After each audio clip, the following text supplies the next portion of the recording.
Hi everyone, welcome to the YouTube channel maths by Jitendra Kumar. और यहाँ हम बीएससी थर्ड सेमेस्टर के लिए केमिस्ट्री पढ़ रहे हैं, जिसमें आपकी यूनिट नंबर 6 चल रही है कोऑर्डिनेशन केमिस्ट्री। कोऑर्डिनेशन केमिस्ट्री में हमने अपने इंपॉर्टेंट टर्मिनोलॉजी देखा था और उसमें हम इंपॉर्टेंट टर्मिनोलॉजी में हमने फर्स्ट पढ़ लिया था कोऑर्डिनेशन सेंटर या फिर जिसको हम बोलते हैं सेंट्रल मेटल एटम। फिर हमने सेकेंड देखा था कोऑर्डिनेशन एंटिटी, जिसे हम लिगेंड भी बोलते हैं। फिर हमने लिगेंड में हमने टाइप्स ऑफ लिगेंड भी देखा, यानी कि क्लासिफिकेशन किया था लिगेंड्स का, और 3 बेसिस पे हमने उसका क्लासिफिकेशन देखा। अब लिगेंड भी खत्म हो गया है, तो आपकी 2 इंपॉर्टेंट टर्मिनोलॉजी में 2 टर्म्स खत्म हो गई हैं। पहला सेंट्रल मेटल एटम, दूसरा लिगेंड, ठीक है। और आज हम तीसरा स्टार्ट कर रहे हैं, ऑक्सीडेशन स्टेट या oxidation number of central metal atom. चलिए अपना स्टार्ट करते हैं आज का टॉपिक, ऑक्सीडेशन नंबर या oxidation state of central metal atom. Central metal atom या आयन की ऑक्सीडेशन स्टेट या ऑक्सीडेशन नंबर हम देखेंगे। तो पहले डेफिनेशन देख लेते हैं। It can be defined as the charge develop on central metal atom. ये क्या है आपका, ये एक तरह का चार्ज है जो डेवलप होता है सेंट्रल मेटल एटम पर। कब डेवलप होता है? After removal of ligand. Ligand को सेंट्रल मेटल एटम के पास से हटा लेने के बाद सेंट्रल मेटल एटम पे जो चार्ज डेवलप होता है उसे हम क्या बोलते हैं? ऑक्सीडेशन नंबर या ऑक्सीडेशन स्टेट। इन कॉम्प्लेक्सेस यानी कि कॉम्प्लेक्स कंपाउंड में मेटल में भी न्यूट्रल, मेटल क्या हो सकती है? न्यूट्रल भी हो सकती है या पॉजिटिवली चार्ज हो सकती है। आपको पता होना चाहिए कॉम्प्लेक्सेस कंपाउंड में मेटल क्या होगी, या तो पॉजिटिवली चार्ज होगी या न्यूट्रल होगी, ठीक है। इन न्यूट्रल, अब दोनों केसेस में हम देखेंगे कि ऑक्सीडेशन स्टेट का कैसे हम निकालेंगे, ठीक है। तो इन न्यूट्रल कॉम्प्लेक्सेस में जो एल्जेब्रिक सम होगा किसका? ऑक्सीडेशन स्टेट का। ऑक्सीडेशन स्टेट का जो एल्जेब्रिक सम होगा ऑफ डिफरेंट एलिमेंट्स और ligands will be equals to 0। Neutral elements में, न्यूट्रल कॉम्प्लेक्सेस में क्या होगा? जो एल्जेब्रिक सम होगा किसका? ऑक्सीडेशन स्टेट का। अलग अलग जितने भी आपके एलिमेंट हैं, ये लिगेंड लगे हुए हैं, उन सब की ऑक्सीडेशन स्टेट का अगर आप सम निकालोगे तो उनका एल्जेब्रिक सम होगा 0 के इक्वल। ये किसके केस में? Neutral complexes. But in ionic complexes में क्या हो जाएगा? Algebraic sum of oxidation state will be equals to the charge present on complex. Algebraic sum जो हो जाएगा एलिमेंट्स का, वो किसके इक्वल हो जाएगा? In case of ionic complexes algebraic charge के ऊपर, ठीक है। कितना होगा? Charge will be equals to the charge, जितना चार्ज इस पर प्रेजेंट होगा। अभी मैं आपको कैलकुलेट करके भी दिखाऊंगी, डोंट वरी, ठीक है। तो oxidation state of ligands are as follows. अभी ऑक्सीडेशन स्टेट लिगेंड्स की दी हुई है, लिगेंड्स की ऑक्सीडेशन स्टेट्स आपको दी हुई है, ठीक है। फिर से देख लेते हैं एक बार। हम पढ़ रहे हैं थर्ड टर्मिनोलॉजी अपनी, ऑक्सीडेशन स्टेट या oxidation number of central metal atom. आपको पता होना चाहिए कि जो ये क्या है आपका ऑक्सीडेशन स्टेट है, ये चार्ज डेवलप्ड होता है जब हम किसी लिगेंड को रिमूव करते हैं। लिगेंड को रिमूव करने के बाद सेंट्रल मेटल एटम पर जो चार्ज डेवलप हो जाता है उसे हम क्या बोलते हैं? ऑक्सीडेशन स्टेट या oxidation number of that central metal atom. अब क्या होगा, जो ये है आपका कॉम्प्लेक्स कंपाउंड्स है, उनमें जो आपका कॉम्प्लेक्स कंपाउंड में जो मेटल है वो या तो पॉजिटिवली चार्ज होगा या न्यूट्रल होगा। तो 2 केसेस में देखेंगे। जब न्यूट्रल होगा, न्यूट्रल केसेस में क्या होगा? एल्जेब्रिक सम, सभी का एल्जेब्रिक सम करो, जितने भी एलिमेंट्स या लिगेंड्स आपके प्रेजेंट हैं उन सब का एल्जेब्रिक सम करो और वो 0 के इक्वल होना चाहिए, ठीक है। और अगर आयनिक कॉम्प्लेक्सेस की बात करें तो एल्जेब्रिक सम, जितने भी आपके एलिमेंट्स हैं सबकी ऑक्सीडेशन स्टेट, सबका जो ऑक्सीडेशन स्टेट है उनका सम करो और वो सम होना चाहिए उसके चार्ज के इक्वल, ठीक है। कॉम्प्लेक्स पे जितना चार्ज प्रेजेंट है उसके इक्वल, ठीक है। तो हम उसे बोलेंगे ऑक्सीडेशन स्टेट। अब कुछ लिगेंड्स की ऑक्सीडेशन स्टेट आपको ध्यान रखनी है, वो दी हुई है, जिनका आपको याद रखना ही रखना है। जैसे हो गया आपका NO3 FCCl Br, ये तो आपको 4 तो ये हो गए, फ्लोरीन, क्लोरीन, ब्रोमीन, आयोडीन, ये तो आपको ध्यान रखना है, ठीक है। हेलोजन्स है, ये आपका NO3 group, NO3 fluorine, chlorine, bromine, iodine, cyanide, NO2, ONO, SCN और NCS, इनकी सबकी क्या होगी? 1 -1। क्या होगी ऑक्सीडेशन स्टेट इन सबकी? NO3 fluorine, chlorine, bromine, iodine, cyanide, NO2 nitro group, ONO, SCN thiocyanide था पढ़ा था हमने, और ये क्या था आपका? थायो आइसोसाइनाइड, सबकी क्या होगी? आपकी -1 हो जाएगी। जबकि आपका C2 O4 minus C2O4 minus minus और CO3 माइनस SO4 SO3, इनकी क्या हो जाएगी ऑक्सीडेशन स्टेट -2, ठीक है, -1 -2। अब देखो BO3 और PO4 की कितनी हो जाएगी -3 and NH3 H2O CO NO PH3 C2H5N, ये क्या है आपका पायरिडीन का फॉर्मूला है, पायरिडीन का फॉर्मूला, ठीक है। कुछ इस तरह की स्ट्रक्चर होती है पायरिडीन की, ठीक है, आपने पढ़ा था पायरिडीन, सेकेंड सेमेस्टर में हमने पायरिडीन पिपरिडीन सबकी स्ट्रक्चर देखी हुई थी, ठीक है। तो ये वही पायरिडीन है और ये क्या है आपका C6H5 का ट्राइज यानी कि ट्राइफिनाइल फास्फीन, ठीक है, क्या है आपका ट्राइफिनाइल फास्फीन, और इनकी होगी आपकी ऑक्सीडेशन स्टेट 0। तो आपको ध्यान रखना है -1 -2 -3 और 0 किनकी होगी आपकी लिगेंड्स की, कुछ लिगेंड्स की आपको दी गई है, ठीक है। तो ऑक्सीडेशन स्टेट और नंबर आपको कैलकुलेट करना आ गया। किसी भी कॉम्प्लेक्स कंपाउंड में सेंट्रल मेटल एटम पे जो चार्ज कलेक्ट होता है उसे ऑक्सीडेशन स्टेट बोलते हैं, ठीक है। और जो आपकी सेंट्रल मेटल एटम है वो दो तरह से एग्जिस्ट करता है, इन न्यूट्रल फॉर्म और in positive form. Neutral form में क्या होगा, जितनी भी आपके एलिमेंट प्रेजेंट है उन सब की ऑक्सीडेशन स्टेट का सम किसके बराबर होगा 0 के। और जबकि चार्ज के केसेस में क्या होगा, अगर मतलब आयनिक है, आयनिक कॉम्प्लेक्सेस के केसेस में क्या होगा कि जो ऑक्सीडेशन स्टेट है अलग अलग एलिमेंट्स की उनका सम इक्वल होगा उसके ऊपर प्रेजेंट चार्ज के ऊपर, ठीक है, उसके ऊपर जितना भी चार्ज प्रेजेंट है उसके इक्वल होगा, ठीक है। अब यहाँ से देखें अपना, तो NO3 fluorine chlorine bromine iodine CN NO2 ONO SCN NCS, इसकी ऑक्सीडेशन स्टेट कितनी है -1, जबकि C2O4 minus minus CO3 SO4 की -2 और BO3 PO4 की -3 और NH3 आपको ध्यान रखना है। देखो यहाँ पर अमोनिया की वाटर की जो इम्पोर्टेंट है, इनकी कितनी हो जाती है ऑक्सीडेशन स्टेट 0, अमोनिया वाटर की भी, CO की भी, NO की भी, PH3 की भी, इन सब की क्या है आपकी 0, ठीक है। चलिए एक बार इसको नोट डाउन करिए फिर आगे चलते हैं।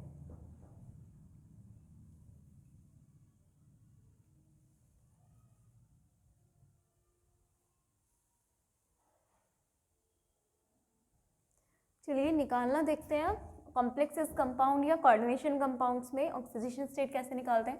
तो फॉर एग्जांपल देखते हैं, आप ले लीजिए फर्स्ट एग्जांपल K4FeCN6 का, ठीक है। निकालना स्टार्ट करिए। पहले तो सेंट्रल मेटल एटम ढूंढ लीजिए, आपका Fe क्या है सेंट्रल मेटल एटम, इसी की निकालनी होगी। तो जिसकी निकालनी होती है उसको हमेशा x मान लेते हैं, ठीक है। तो अब इसकी ऑक्सीडेशन स्टेट को x मान लेते हैं। let the oxidation state of Fe is equals to x, इसको x मान लिया। अब करते हैं स्टार्ट। K4 इसको बाहर ही रखेंगे, ब्रैकेट के अंदर वाला अंदर रखेंगे, कोऑर्डिनेशन स्पेयर के अंदर वाला कितना है 4, तो इस 4 को आगे ले आइए, multiply oxidation state of, short में लिख ली हूँ ऑक्सीडेशन स्टेट ऑफ K की ऑक्सीडेशन स्टेट ये हो जाएगी इस तरह से। फिर आप करोगे प्लस, सबका सम करना है ना मैं सबका ही, इसकी क्या करोगे आप Fe की निकालो, Fe की कितनी आ जाएगी 1 ही है तो 1 ही है, Fe के पास 1 है, 1 into oxidation state of Fe, ठीक है, into 6 into oxidation state of cyanide, ठीक है।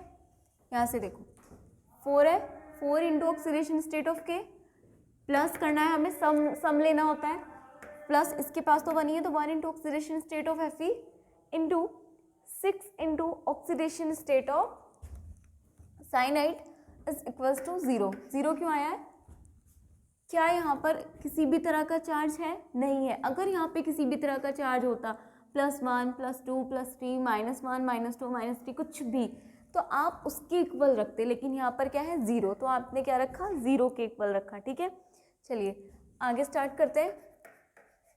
K4 K की ऑक्सीडेशन स्टेट कितनी होती है +1, तो +1 प्लस Fe की कितनी मानी हुई है आपने x माना हुआ है तो x प्लस 6 इंटू साइनाइड की अभी देखा था आपने, साइनाइड की देखी थी ना अभी हमने लिखी थी लिगेंड्स, कुछ लिगेंड्स की ऑक्सीडेशन स्टेट जो आपको याद ही रखनी है जो फिक्स होती है, तो साइनाइड की थी -1 इक्वल्स टू 0। अब करिए जरा, ये कितना हो गया 4 इंटू 1 4 प्लस 1 इंटू x हो जाएगा प्लस 6 इंटू -1 इस -6 हो जाएगा, इसको ब्रैकेट में लिख के कर लेते हैं, ठीक है। तो यहाँ से जब आप इसको सॉल्व करेंगे प्लस ये हो जाएगा प्लस माइनस, ठीक है, प्लस माइनस माइनस, ये कितना हो जाएगा, ये और ये हो जाएगा आपका -2, माइनस का बड़ा है इसीलिए, और इसको उधर ले जाइए तो x बराबर 2। तो क्या आ गया आपका oxidation state of Fe is equals to, so the oxidation state of Fe is equals to 2। ये आपका आंसर आ गया, ठीक है, ये आ गया आपका आंसर। एक बार इसको नोट डाउन करिए, फिर और एग्जांपल देख लेते हैं।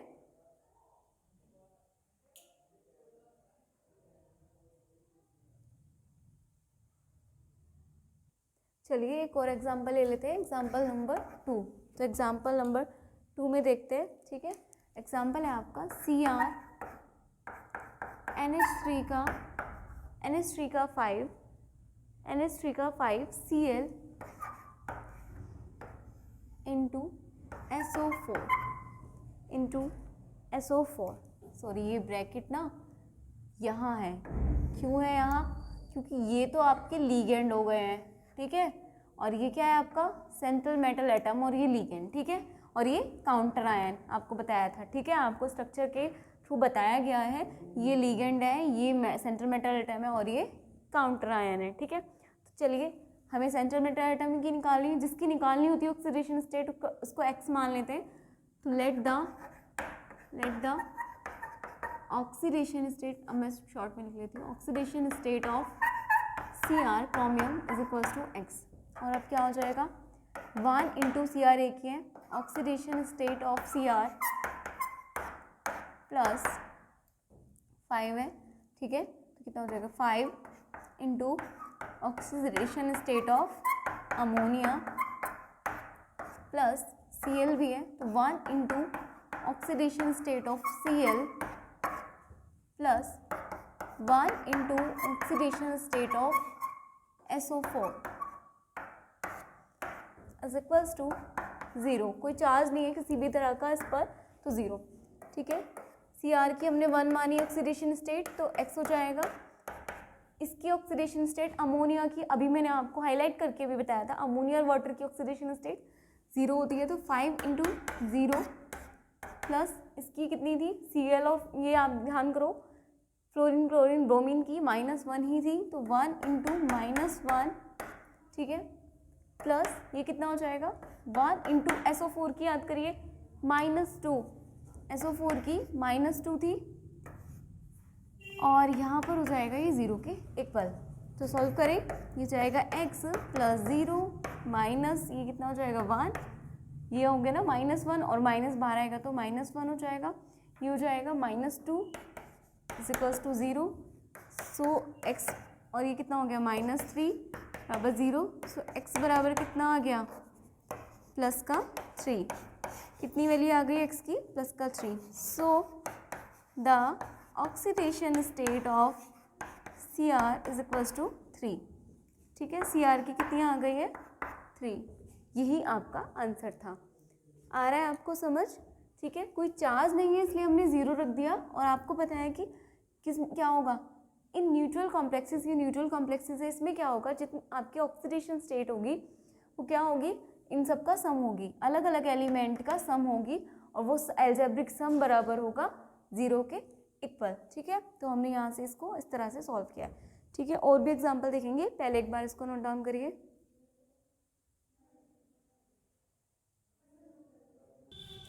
चलिए एक और एग्जाम्पल देख लेते हैं, एग्जाम्पल नंबर 3, इस बार चार्ज का ले लेते हैं। तो Cr का थ्राइस, ठीक है, Cr का थ्राइस का चार्ज है आपका -3, ठीक है, निकालिए इसकी ऑक्सीडेशन स्टेट।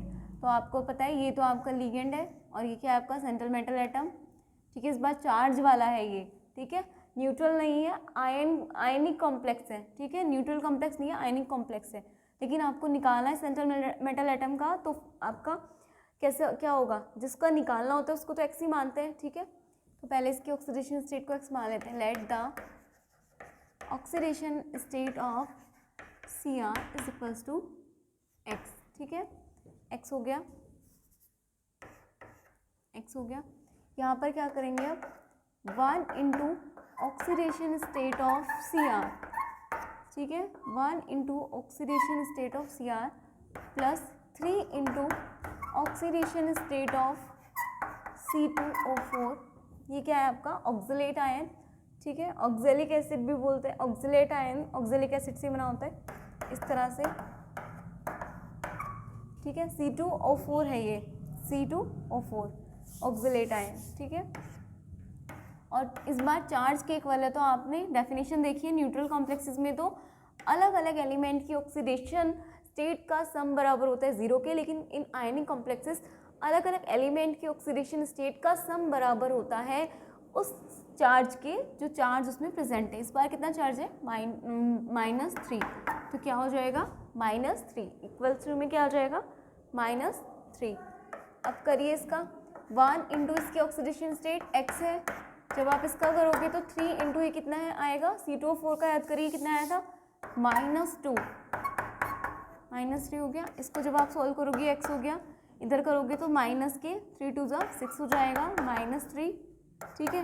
ये जब उधर जाएगा 6 तो -3 प्लस 6 हो गया, इधर का माइनस इधर आएगा प्लस हो जाएगा, और ये हो जाएगा x बराबर, इसको जब आप सॉल्व करोगे तो ये हो जाएगा 3 प्लस का 3 आएगा वो भी, ठीक है, प्लस का 3 आ जाएगा, तो +3 हो गया।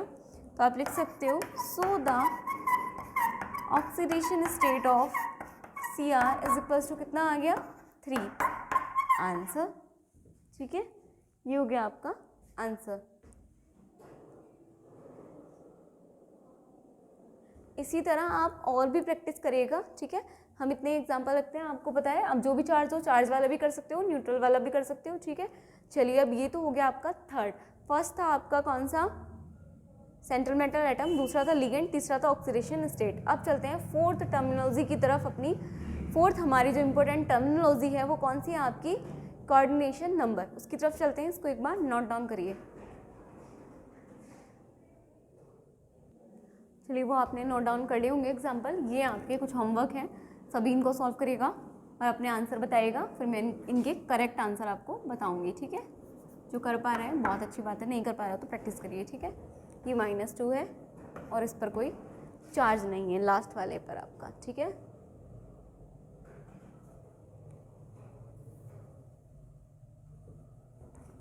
चलिए नोट डाउन कर लिया होगा। अब देखते हैं अपना कोऑर्डिनेशन नंबर।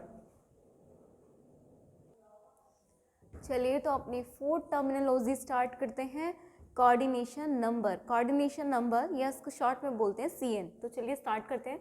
तो जो कोऑर्डिनेशन नंबर है या CN है वो क्या होता है आपका, it can be defined as the number of paired electrons donated by ligand to central metal atom. ये वो नंबर है जो क्या होता है, इलेक्ट्रॉन पेयर, ये वो नंबर है जो लिगेंड के द्वारा दिए जाते हैं इलेक्ट्रॉन पेयर किसको, सेंट्रल मेटल एटम को। तो डेफिनेशन हो गया आपकी कि number of paired electron donated by ligand to the central metal atom, यानी कि वो पेयर्ड इलेक्ट्रॉनों की संख्या जो लिगेंड के द्वारा सेंट्रल मेटल एटम को दी जा रही है, उसी नंबर को कहते हैं हम कोऑर्डिनेशन नंबर या CN शॉर्ट में। और दूसरी डेफिनेशन की बात करें तो it can be defined as the number of coordination bond between ligand and central metal atom. और ये क्या है, जितने आपके लिगेंड और सेंट्रल मेटल एटम के बीच में नंबर ऑफ कोऑर्डिनेशन बॉन्ड होंगे वो भी क्या होता है आपका कोऑर्डिनेशन नंबर होता है। तो आप लिख सकते हो it is the number of coordination bond present between in the ligand and the central metal atom. तो कोऑर्डिनेशन बंधों की संख्या, ठीक है, कोऑर्डिनेशन बॉन्ड की संख्या को भी किसके बीच में, लिगेंड और सेंट्रल मेटल एटम के बीच बनने वाले कोऑर्डिनेशन बॉन्ड्स के नंबर को भी हम क्या बोलते हैं, कोऑर्डिनेशन नंबर बोलते हैं। या नंबर ऑफ पेयर्ड इलेक्ट्रॉन जो लिगेंड के द्वारा सेंट्रल मेटल एटम को दिए जाते हैं उन्हें भी क्या बोलते हैं, कोऑर्डिनेशन नंबर या कोऑर्डिनेशन नंबर या CN, ठीक है। और इसकी एक और डेफिनेशन होती है थर्ड, वो है आपकी it can be defined as a number of monodentate ligand present in complex compound या कोऑर्डिनेशन कंपाउंड में जितने भी आपके मोनोडेंटेट लिगेंड्स प्रेजेंट होते हैं उन्हें क्या बोलते हैं हम, कोऑर्डिनेशन नंबर। 3 तरह से आप निकाल सकते हो, चाहे तो आप पेयर्ड इलेक्ट्रॉन देखकर बता दीजिए, जितने लिगेंड सेंट्रल मेटल एटम को पेयर्ड इलेक्ट्रॉन डोनेट कर रहा होगा वही उसका कोऑर्डिनेशन नंबर है, या अगर आप क्या देख रहे हो बॉन्ड के अकॉर्डिंग निकाल सकते हो कि जितने भी बॉन्ड बन रहे होंगे सेंट्रल मेटल एटम और लिगेंड के बीच में वही उसका कोऑर्डिनेशन नंबर है।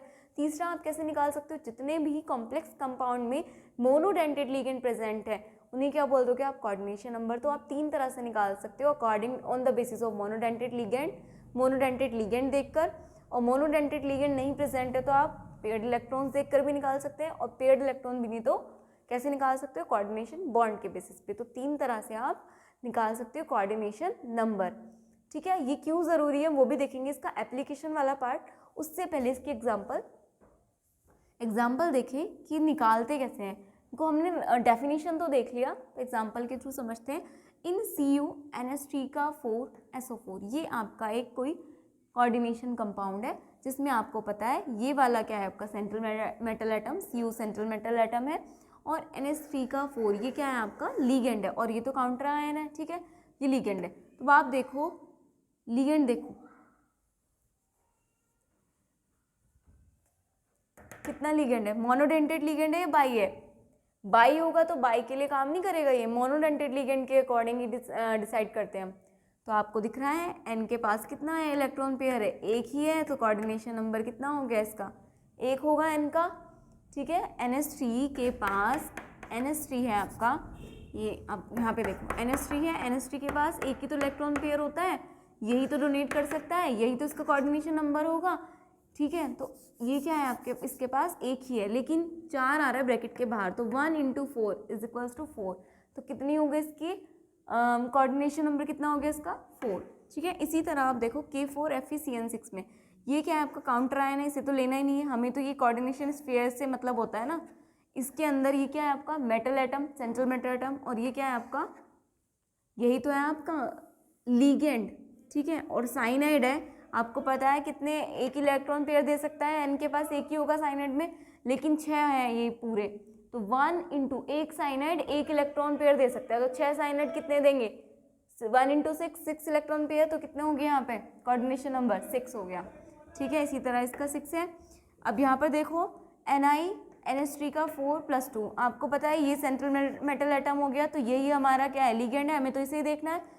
फिर से अमोनिया के पास एक ही इलेक्ट्रॉन पेयर होता है, एक अमोनिया के मॉलिक्यूल के पास एक ही इलेक्ट्रॉन पेयर है डोनेट करने के लिए, तो इसकी कोऑर्डिनेशन नंबर हो गई 1। लेकिन 4 अमोनिया के मॉलिक्यूल लगे हुए हैं, तो कितनी हो जाएगी, एक मॉलिक्यूल की कोऑर्डिनेशन नंबर है कितनी, 1, तो 4 की कितनी हो गई 1 × 4 = 4, तो कितना हो गया इसका कोऑर्डिनेशन नंबर 4।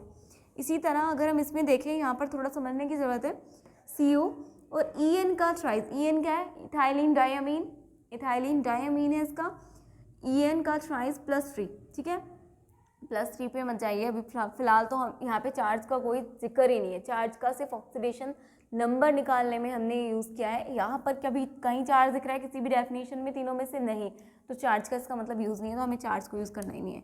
ठीक है, हमें इसको लेना है सेंट्रल मेटल एटम, और ये हो गया हमारा लीगेंड, तो इस लीगेंड के रिस्पेक्ट में देखना है। लीगेंड एक EN इथाइलिन डायमीन जो था आपका इस तरह से था, ठीक है, और एक के पास ये था ना इथाइलिन डायमीन, तो एक इथाइलिन डायमीन का मॉलिक्यूल 2 इलेक्ट्रॉन पेयर दे सकता है, देखा था आपने, 2 इलेक्ट्रॉन पेयर दे सकता है एक इथाइलिन डायमीन का मॉलिक्यूल। यहाँ पर कितने लगे हैं 3, एक का पेयर देता है 2 इलेक्ट्रॉन, तो 3 का पेयर कितना देगा 3 × 2 = 6 इलेक्ट्रॉन पेयर। ठीक है, एक इथाइलिन डायमीन का मॉलिक्यूल 2 आपके इलेक्ट्रॉन पेयर डोनेट कर सकता है, तो 3 इथाइलिन डायमीन के मॉलिक्यूल कितने इलेक्ट्रॉन पेयर डोनेट करेंगे, तो 3 × 2 = 6 इलेक्ट्रॉन पेयर, तो टोटल 6 इलेक्ट्रॉन पेयर दे सकते हैं, तो इसका कोऑर्डिनेशन नंबर भी क्या हो जाएगा 6। तो यहाँ से क्या हो गया, the coordination number of CO is 6।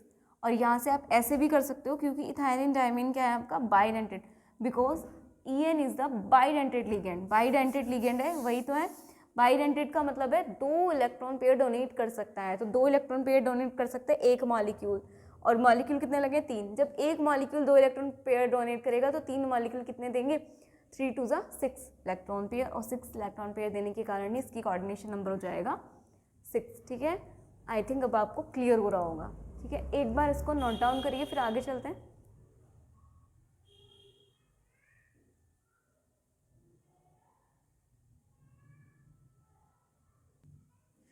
चलिए अब एग्जाम्पल देख लेते हैं कोऑर्डिनेशन नंबर निकालने के लिए। अभी हमने देखा था एग्जाम्पल में ये होगा, और अब इसको कैलकुलेट करना हो, अगर आपको नहीं पता हो तो कैसे कर सकते हैं, ठीक है। तो वो देखते हैं।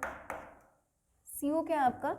CO तो मेटल है, सेंट्रल मेटल एटम।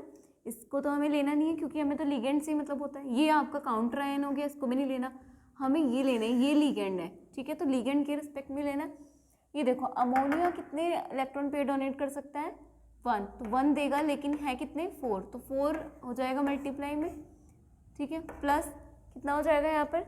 Cl कितने दे सकता है आपके? Cl एक इलेक्ट्रॉन पेयर देगा और एक ही मॉलिक्यूल है, तो 1 × 1 प्लस NO2 कितने नंबर ऑफ इलेक्ट्रॉन्स देख सकता है आपका? एक ही देगा ये भी, और मॉलिक्यूल भी एक ही है NO2 का, तो कितना हो जाएगा टोटल? 4 + 1 + 1 = हो जाएगा 6 आंसर, ठीक है।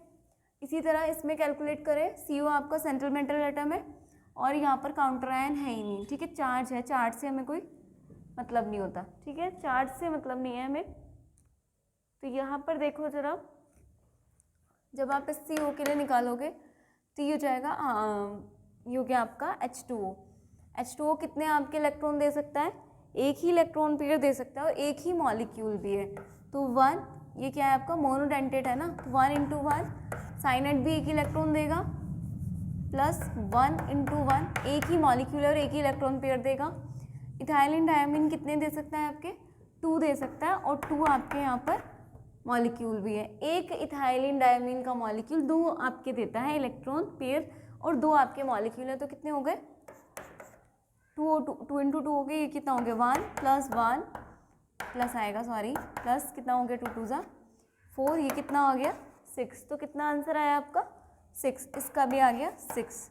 तो आप देखो CO का कोऑर्डिनेशन नंबर कितना आ रहा है? 6 आ रहा है, ठीक है, 6 आ रहा है CO का कोऑर्डिनेशन नंबर, ठीक है। तो ये था आपका कोऑर्डिनेशन नंबर निकालने का तरीका। चलिए एक बार इसको नोट डाउन करिए, फिर एक बार इसकी एप्लीकेशन और देख लेते हैं। कोऑर्डिनेशन नंबर का यूज़ कहाँ होता है, कोऑर्डिनेशन नंबर की एप्लीकेशन, ठीक है। तो अब नेक्स्ट हेडिंग डालिएगा, एप्लीकेशन ऑफ कोऑर्डिनेशन नंबर।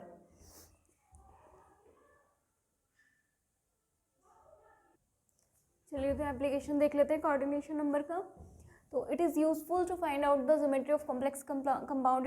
जो कॉम्प्लेक्स कंपाउंड होते हैं उनकी ज्योमेट्री को फाउंड आउट करने के लिए हम यूज़ करते हैं कोऑर्डिनेशन नंबर का, और as well as it is use to calculate the stability of complexes. और ये स्टेबिलिटी भी बताता है किसकी? कॉम्प्लेक्सेस की। तो कॉम्प्लेक्स कंपाउंड है आपका, उसकी ज्योमेट्री निकालने के लिए और उसकी स्टेबिलिटी निकालने के लिए हम कोऑर्डिनेशन नंबर का यूज़ करते हैं। जैसे कोऑर्डिनेशन नंबर और ज्योमेट्री कैसे? कोऑर्डिनेशन नंबर अगर 2 है तो ज्योमेट्री कितनी होगी? आपको ध्यान रखना है, कोऑर्डिनेशन नंबर 2 है तो ज्योमेट्री होगी लीनियर, इस तरह से। कोऑर्डिनेशन नंबर 3 है तो ज्योमेट्री होगी प्लेनर, इस तरह से। और अगर कोऑर्डिनेशन नंबर 4 है तो 4 के केस में 2 केस बन जाते हैं, एक टेट्राहेड्रल का, ए केस हो गया टेट्राहेड्रल का, और बी केस हो जाता है स्क्वायर प्लेनर का। टेट्राहेड्रल कुछ ऐसा सा होता है, ठीक है, और स्क्वायर प्लेनर ऐसा होता है। ये रहा टेट्राहेड्रल, इस तरह से, मतलब 4 है ना, यानी कि चारों वो ऐसे भी लगे होते हैं, एक यहाँ, एक यहाँ, एक यहाँ और एक यहाँ, या फिर चारों ऐसे भी लगे हो सकते हैं, एक यहाँ, एक यहाँ, एक यहाँ, स्क्वायर की फॉर्म में, ठीक है। तो 2 तरह से इसके 2 केस हो जाते हैं। और अगर कोऑर्डिनेशन नंबर 5 है तो आपका क्या होगा? ज्योमेट्री क्या होगी कॉम्प्लेक्स की? Triangular bipyramidal. ट्रायंगुलर बाइपिरामिडल ऐसा होगा, ट्रायंगल बाइपिरामिडल, ऊपर नीचे भी लगे होंगे मॉलिक्यूल, ठीक है। और 6 है अगर आपका कोऑर्डिनेशन नंबर 6, तो क्या होगी आपकी ज्योमेट्री? ऑक्टाहेड्रल या हेक्सागोनल। ऑक्टाहेड्रल या हेक्सागोनल कैसा दिखेगा? इस तरह से, ठीक है, ऑक्टाहेड्रल या हेक्सागोनल। चलिए एक बार इसको नोट डाउन करिए। ये थी आपकी एप्लीकेशन किसकी? कोऑर्डिनेशन नंबर की। तो अब हमने अपनी जो टर्मिनोलॉजी थी उसमें फर्स्ट फैक्टर कौन सा था? सेंट्रल मेटल एटम या कोऑर्डिनेशन सेंटर। दूसरा था कोऑर्डिनेशन एंटिटी या लिगेंड। लिगेंड का हमने सारा कुछ देख लिया, जितने भी इंपॉर्टेंट लिगेंड्स थे हमने सब देख लिया। Flexidentate, ambidentate, chelate ligand, monodentate, bidentate, polydentate, सब कुछ देख लिया उसके बारे में। लिगेंड पूरा फिनिश हो गया। उसके बाद हमने थर्ड अपनी टर्मिनोलॉजी देखी। थर्ड टर्मिनोलॉजी थी आपकी ऑक्सीडेशन स्टेट। फिर फोर्थ टर्मिनोलॉजी हमने देखी कोऑर्डिनेशन नंबर, और कोऑर्डिनेशन नंबर यहाँ पर अब खत्म हो जाता है, ठीक है। उसके बाद अपनी 5th टर्मिनोलॉजी देखेंगे नेक्स्ट लेक्चर पर। इसको नोट डाउन करिए और आज की क्लास लेते हैं। Thank you and keep learning.